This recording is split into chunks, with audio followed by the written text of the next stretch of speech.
இருக்கிற கடுப்பில் இவங்க வேறு அப்படிங்கிற மாதிரி தான் இந்த சீசனோட பிக் பாஸ் இருந்தது. இதுக்கு மேலே இதை பார்க்க முடியாதுடா சாமி அப்படின்னு சொல்லிட்டு சேனலை மாற்றிட்டேன் நான். எனக்கு வந்து ஏதாவது சாப்பிட்ணும், ஸ்வீட்டாக சாப்பிட்ணும் போல் இருந்தது. ஓகே என்ன பண்ணலாம் அப்படின்னு யோசிக்கும்போது வீட்டில் சத்து மாவு இருக்கிற ஞாபகம் வந்தது.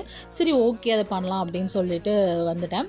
நான் வந்து அந்த வீடியோ மிஸ் பண்ணிட்டேன், மிக்ஸ் பண்ணுற வீடியோலாம். இதில் வந்து பார்த்தீங்கன்னா சத்து மாவு, நாட்டு சக்கரை, கொஞ்சோண்டு உப்பு இதெல்லாம் போட்டு தண்ணி ஊற்றி பிணைஞ்சு சப்பாத்தி மாதிரி ரெடி பண்ணி வச்சுக்கணும். அதுக்கப்புறம் அது குட்டி குட்டி உருண்டையாக பிடிச்சி இட்லி சட்டை வச்சு வேக வச்சு எடுத்தால் அழகான கொழுக்கட்டை ரெடி. தான் ரொம்ப சிம்பிளான ஒரு ரெசிபி. அதே மாதிரி நல்லா வெந்து நம்ம வந்து கொழுக்கட்டை எடுத்து சாப்பிடும்போது வேறு லெவல் டேஸ்ட்டாக இருந்துச்சு. இந்த மாதிரி உங்களுக்கு பிடிச்ச சீக்கிரமாக பண்ணக்கூடிய அண்ட் ரொம்ப ஹெல்த்தியாக இருக்கக்கூடிய ரெசிபி எது அண்ட் ஸ்வீட் எது அப்படின்னு சொல்லிட்டு கமெண்ட் பண்ணுங்கள். இந்த மாதிரி நிறையா வீடியோஸ் பார்க்குறதுக்கு நம்மளோட சேனலை மறக்காமல் சப்ஸ்கிரைப் பண்ணிக்கோங்க, லைக் பண்ணுங்கள், ஷேர் பண்ணுங்கள். பாய்.